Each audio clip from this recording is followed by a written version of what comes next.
It all starts with e4, and black responds with g5. That's right. Move 1. g5.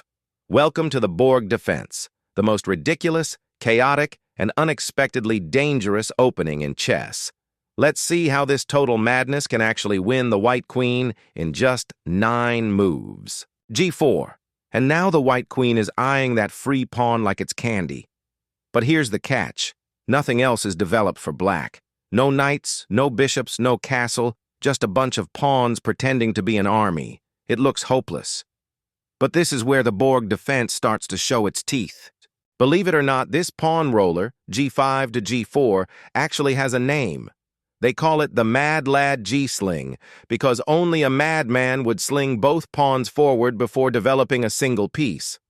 But hey, that's what makes it brilliant and dangerous. The queen just can't resist. She has to take that red-eye candy on g4. And here comes black's response. d5. Take a very close look at this move. This is where many players completely blunder their queen, mesmerized by black's so-called stupid opening. But guess what? The game is just getting started, and it's about to turn wild. Now white has to move the queen. Going back would be too passive, so she slides over to h4, staying active and keeping pressure. Black immediately strikes back, taking the e4 pawn and grabbing the center. White recaptures on e4 with the queen, keeping that one pawn advantage, or so it seems, because the calm before the storm is over. Now check this idea. Black's knight jumps to f6, harassing the queen. White keeps the queen safe on h4, still guarding the d4 pawn because black's queen is already eyeing it. Then black swings the rook to g8. The g-file is wide open, and pressure builds fast. White tries to defend, bringing the knight to f3, and that's the blunder. Why?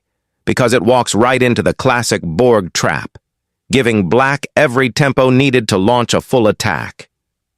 Can you see it now? White's queen is completely doomed. Here it comes. Rook to g4, threatening the queen, and suddenly there are almost no safe squares left. The queen slides to h3, but that square is a trap too. Because here comes the discovered attack. Rook to e4, check. White scrambles to block with a bishop, but it doesn't matter. The bishop takes the queen, and it's game over. That's how the Borg defense turns chaos into brilliance.